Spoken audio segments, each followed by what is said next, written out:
स्पष्टतार सहित संकल्प पत्र होती आम विगत 10 वर्ष भितर दुई थर जो संकल्प पत्र आम करूँ 2014-19 एवं यशस्वी प्रधानमंत्री नरेंद्र भाई मोदी नेतृत्व जो सरकार भारतवर्ष होता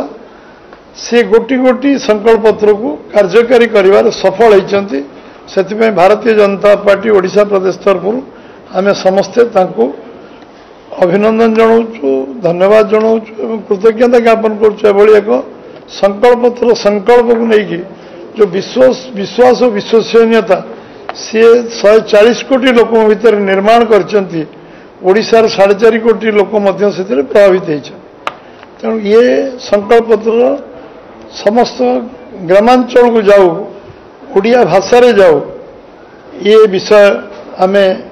युद्धकाल भितर ये कार्य करिवार समर्थ हो जो ओडिशा प्रदेश जो टीम समस्त को मो अंतकरण धन्यवाद दूची एवं ये कम समीर भाई को अन्य माने जो माने एथरे पूरा पूरी निजको सामिल करते दिलीप मल्लिक टीम पूरा एथरे काम लगी समस्त को अशेष अशेष धन्यवाद एवं ये लोकों पाखे पहुँचा फास्ट फेज इलेक्शन ओडिशा रे 4th फेज आरंभ हम गोटे फेज इलेक्शन भारतवर्ष सरला जो भाव में लोकंर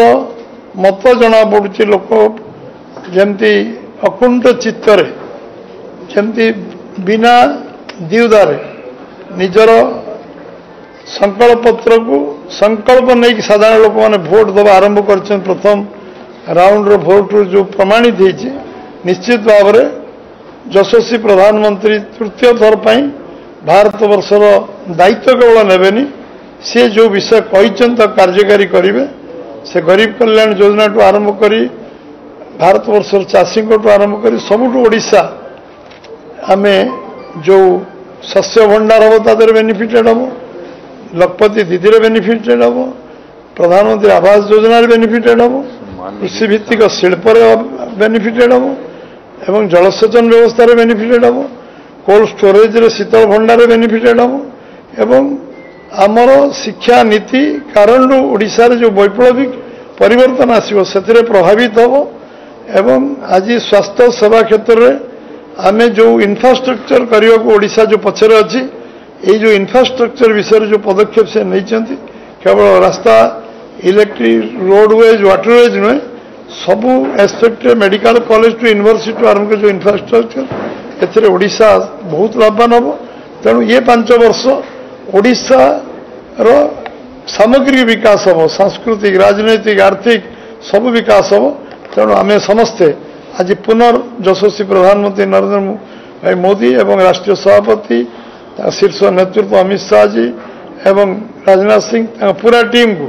आम ओडिशा धन्यवाद दौचु ये ओडिया रो लिफलेट संक्षिप्त अच्छी डिटेल बही रे अच्छी जो पुस्तिका आई से बही समस्ते जो डिटेल को जीवे से बही आ जो मैंने संक्षिप्त पढ़े लिफलेट एभली 2 प्रकार व्यवस्था कराई तेणु समस्ते आम एक अध्ययन करवा पढ़ा बुझा नॉलेज इज पावर पढ़िले ज्ञान हम आम समस्ते ये कथा को जाना उचित जे सरकार विगत दिन में जहाँ जहाँ संकल्प कर आगामी दिन में जो संकल्प कर एक विश्वास रखी आज ये बैठक को आम ए जगार समाप्त करूँ।